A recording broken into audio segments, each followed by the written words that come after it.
Hi అండి. తెలుగు కథల ప్రపంచంకు స్వాగతం. ఇవాళ వాడపల్లి చంద్రశేఖర్ వర్మ గారు రచించిన చీకట్లో అద్దం అనే కథను వినేద్దామండి. ఉదయం మొబైల్ రింగ్ అవుతూ ఉంటే కామేశ్వరికి మెలకువ వచ్చింది. చీకటి తెరలు గదిని ఇంకా వదిలిపోలేదు. ఈ వేళప్పుడు చేసిందెవరనుకుంటూ పక్కనే ఉన్న ఫోన్ లిఫ్ట్ చేసింది. అమ్మా, నాన్నని అడిగావా? అటు ఆమె కూతురు వసుధ మాట్లాడుతోంది. కామేశ్వరికి సమాధానం తోచక తటపడాయిస్తూ ఊరుకుంది. ఏంటి మాట్లాడవు? నాన్న ఏమన్నారు? కూతురు రెట్టించి అడుగుతున్న విషయం తానింకా భర్తని అడగలేదు. కామేశ్వరి ఏం చెబుతుంది? వసుధ వారం రోజులుగా అందుకే ఫోన్ చేస్తోంది. అడిగితే భర్త కాదనడు. భార్గవ్ మీద ఆ నమ్మకం ఉంది. కాని అభిమానం అడ్డు వస్తోంది. నాన్నగారు బిజీగా ఉన్నారు. వీలు చూసుకుని అడుగుతాను. ఈలోగా తాతయ్యకేమైనా అయితే? వసుధ భయపడుతూ అంది. కామేశ్వరికి అదే బెంగ. కాని తను ఏమీ చెయ్యలేని స్థితిలో ఉన్నానని కూతురికి చెప్పలేకపోతోంది. పోయిన నెలే కదా చూసొచ్చాను, ఆయనకేం కాదులే నిర్లిప్తంగా అన్న కామేశ్వరి కళ్ళలో చెమ్మ చేరింది. నీ ధోరణి చిత్రంగా ఉంది. ఒంటరితనంతో బాధపడుతూ అనారోగ్యంతో ఎన్ని ఇబ్బందులు పడుతున్నారో అన్నీ తెలిసి ఎలా ఊరుకున్నావు? అడిగితే నాన్న కాదనరు. వెళ్ళి తాతయ్యని తీసుకురా, వసుధ శాసించినట్లు అంది. కూతురు అన్నది వాస్తవమేనని కామేశ్వరికి తెలుసు. కాని తండ్రి విషయాన్ని భార్గవని అడగలేకపోతోంది. అత్తగారి పట్ల తను చూపిన నిరాదరణ వల్ల భర్త దగ్గర చనువు, అధికారాన్ని కోల్పోయానని వసుధకి చెప్పలేకపోతోంది. వసుధకి పెళ్ళే వెళ్లిపోయాక భార్యాభర్తలు ఇద్దరే ఉంటున్నారు. ఇంట్లో మరో మనిషికి ఇబ్బంది లేదు. అందుకే భార్గవ కాదనడని నమ్మకమూ ఉంది. అమ్మా, ఏమైంది నీకు? నేను చెబుతోంది విన్నట్టు లేదు. కామేశ్వరి మౌనంతో వసుధ విసుగ్గా అంది. సరే, కంగారు పడకు, ఏదో ఒకటి చేద్దాంలే అంటూ వసుధకి మరో మాటకు తావివ్వకుండా కామేశ్వరి కాల్ కట్ చేసింది. కామేశ్వరి తల్లి ఏడాది కిందట చనిపోయింది. తండ్రి ఒంటరిగా స్వగ్రామంలో ఉంటున్నాడు. తమ్ముడు అమెరికాలో ఉంటున్నాడు. ప్రేమించిన అమ్మాయిని పెళ్లాడి అక్కడే స్థిరపడిపోయి తండ్రి బాధ్యత నుంచి తప్పించుకున్నాడు. కామేశ్వరి తండ్రిది 7 పదులు దాటిన వయసు. తరచూ తొంగి చూస్తున్న అనారోగ్యం, వైద్య సదుపాయం లేని ఊరు. ఇరుగు పొరుగు సహాయపడుతూ ఉంటారు. వారు మాత్రం మాట సాయం తప్ప ఏం చేయగలరు? ఈ పరిస్థితే కామేశ్వరి ఆందోళనకు కారణం. కూతురు చెప్పకపోయినా తండ్రిని చేరదీయాలని ఉంది. వీలు చూసుకొని వెళ్లి చూసొస్తోంది. వృద్ధాప్యంలో ఒంటరిగా ఆయన పడుతున్న ఇబ్బందులు చూస్తూ బాధపడుతోంది. ఇంటికి తీసుకొచ్చి తండ్రిని ఆదరించలేకపోవటం ఆమె స్వయంకృతం. అది తన అత్తగారి పట్ల కామేశ్వరి చూపిన బాధ్యతారాహిత్యం. కామేశ్వరి ఉదయం కూతురుతో మాట్లాడాక భర్తను అడగాలి అనుకుంది. కాని అతడు భార్య లేవకముందే తయారై బయటికి వెళ్లిపోయాడు. భార్గవ వారం రోజులుగా తెల్లవారుతూనే వెళ్లిపోతున్నాడు. తిరిగి ఏ రాత్రికో వస్తున్నాడు. ఉదయం 9 గంటలకు ఆఫీసుకు వెళ్లి సాయంత్రం 6 గంటలకు వచ్చేవాడు. ఇప్పుడు భర్త ఎక్కడికి వెళ్తున్నాడో, ఏం చేస్తున్నాడో కామేశ్వరికి అర్థం కావటం లేదు. అడిగే అవకాశమూ దొరకలేదు.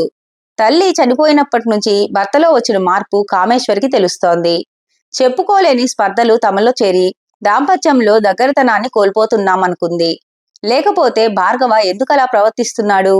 మరోవైపు తండ్రి పట్ల నిస్సహాయత. దీనికంతటికీ కారణం తనే అనుకుంది.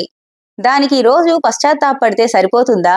సమస్యలు సమసిపోయి మానసిక ఆందోళన సద్దుమణుగుతుందా? ఏం చెయ్యాలి? ఏది పరిష్కారం? కామేశ్వరి ఈ ఆలోచనలతో అంతర్మథనంలో పడింది. భార్గవ కోసం ఎదురు చూస్తూ గతాన్ని గుర్తు చేసుకుంది. భార్గవ తండ్రి 10 ఏళ్ల కిందట చనిపోయాడు. ఒంటరైన తల్లిని ఇంటికి తీసుకురావాలనుకున్నాడు. అందుకు కామేశ్వరి అంగీకరించలేదు. అత్తగారిని ఆదరించటానికి నిరాకరించింది. చేరదీస్తే పరిచర్యలు, ఆర్థిక ఇబ్బందులు మీద పడతాయి అనుకుంది. బాధ్యత నుంచి తప్పించుకోవడానికి ఆమెకు అనేక కారణాలు కనిపించాయి. అత్తగారికి పుట్టింటి భరణంగా సంక్రమించిన ఆస్తిని అమ్మి ఆ డబ్బు కూతురికి ఇచ్చిందన్న అసూయ, కొడుక్కి వాటా ఇవ్వనందుకు అక్కసు పెంచుకుంది. అత్తగారు చేసింది సంప్రదాయంతో పాటు న్యాయబద్ధమైంది.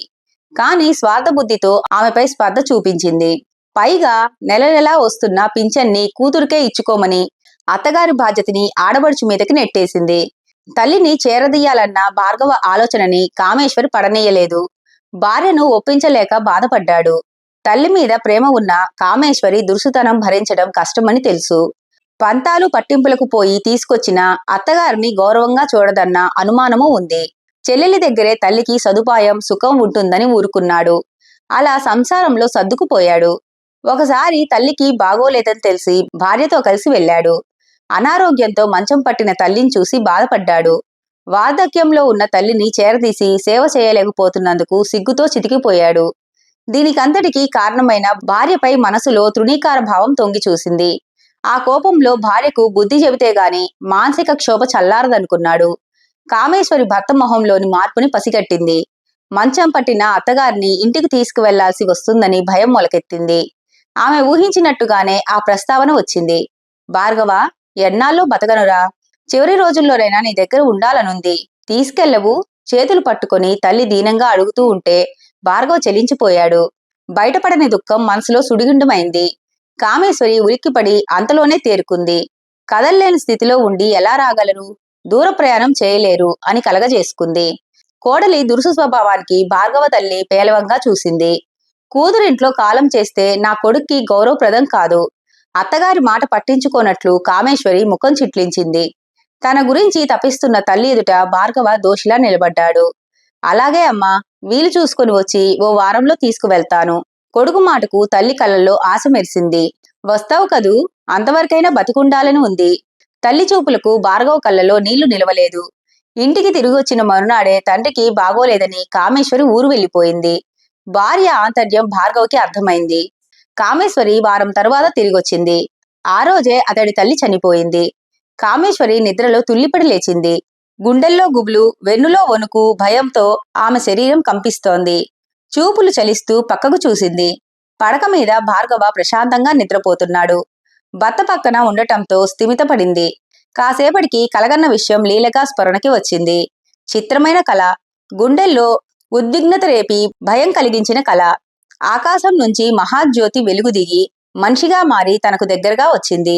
కళ్ళలోకి దివ్యకాంతితో చూస్తూ ఏదో అడుగుతూ ఉంటే భయంతో మెలకువ వచ్చేసింది. బెడ్లైట్ నీలం కాంతిలో కదలాడుతున్నట్లుగా తోచింది. కామేశ్వరికి జడుపు పుట్టింది. భయం పెరిగి నోరు తడారిపోయింది. మంచినీళ్ల కోసం చూసింది. పక్కన సైడ్ టేబుల్ మీద బాటిల్ లేదు. రాత్రి పెట్టడం మర్చిపోయినందుకు అసహనంతో నిందించుకుంది. హాల్లో ఉన్న ఫ్రిడ్జ్ దగ్గరకు వెళ్లడానికి ధైర్యం చాలలేదు. దాహంతో ప్రాణం పోయేటట్టు ఉంది. తప్పదని కామేశ్వరి భర్తను లేపింది. ఏమండి, విడివీడని ఆమె గొంతు వణికింది. భార్గవలో ఉలుకు పలుకు లేదు. మిమ్మల్నే, లేవండి, భుజం మీద గట్టిగా తట్టి లేపింది. భార్గవ ఉలికిపాటుగా కళ్ళు విప్పాడు. భార్యను చూసి గతుక్కుమన్నాడు. మొహం ఎర్రగా కందిపోయి నుదుటిన పట్టిన చెమటకు కుంకుమ జారి కురులు చెదిరి బెదురు చూపులతో ఉన్న కామేశ్వరి జడుపు పుట్టించింది. ఏమైంది? భార్గవ గాబరా పడుతూ అదాటుగా లేచి కూర్చున్నాడు. దాహం అంటూ కామేశ్వరి గుటకలు మింగింది. భార్గవ ఆమె ఆందోళన చూసి నిద్రలో పీడకలొచ్చి భయపడుతోందనుకున్నాడు. తెస్తాను ఉండు అని మంచినీళ్ల కోసం వెళ్లబోతూ ఉంటే కామేశ్వరి వారించింది. వెళ్ళొద్దు, నాకు భయంగా ఉంది, బెదిరిపోతూ అంది. ఎందుకలా కలవరపడుతున్నావు? లైట్ వేస్తాను ఉండు. భార్గవ తలగడ పక్కనున్న స్విచ్ వేశాడు. గదిలో వెలుతురు పడగానే కామేశ్వరి భయం తగ్గినట్లు అనిపించింది. తేలిగ్గా ఊపిరి తీసుకుంది. వెళ్లి మంచినీళ్లు తెచ్చాడు భార్గవ. కామేశ్వరికి దాహం తీరి గుండెదడ తగ్గింది. పీడకలొచ్చిందా? అంతలా భయపడ్డావు? కాసేపు ఆగి భార్గవ అడిగాడు. అది కళ కాదేమో కామేశ్వరి తలుచుకుంటూ అయోమయంగా చూసింది. మరి? భార్గవ విస్మయంగా అన్నాడు. ఏమో, ఆత్మలుంటాయా? కామేశ్వరి శూన్యంలోకి వెర్రిగా చూస్తూ అంది. భార్య మానసిక స్థితిని ఆమె మాటల్లోనే అర్థం చేసుకోవాలనుకున్నాడు భార్గవ. మనసులో సంఘర్షణతో లేనివి ఊహించుకుంటున్నావు. కామేశ్వరి కన్నురెప్పలు విప్పార్చి భర్త మొహంలోకి గుచ్చి చూసింది. కాదు, తీరని కోరికలతో చనిపోయిన వారి ఆత్మలు మన మధ్యనే ఉంటాయట. భార్గవకి తల్లి గుర్తొచ్చింది. చివరి దశలో తన దగ్గర ఉండాలని కోరుకుంది. అది జరగలేదు. కారణం కామేశ్వరి. భార్య తన తప్పు తెలుసుకుందనుకున్నాడు భార్గవ. అందుకే చనిపోయిన అత్తగారిని తలుచుకొని పశ్చాత్తాపంతో భయం పుట్టి ఆత్మ అన్న భ్రాంతిలో పడిందనుకున్నాడు. అదంతా నీ భ్రమ, భయంలో ఉంచి పుట్టిన భ్రాంతి అన్నాడు. భర్త మాటకు కామేశ్వరి కాదన్నట్లు చూసింది. మీకు నమ్మకం లేకపోవచ్చు, కానీ అది నిజం. అచ్చం అత్తగారిలా ఉంది. దేదీప్యమైన వెలుగు నుంచి పుట్టి నా పక్కనే కూర్చుంది. అది ఆత్మే. నన్నేదో అడుగుతూ ఉంటే భయంతో మెలకువ వచ్చేసింది.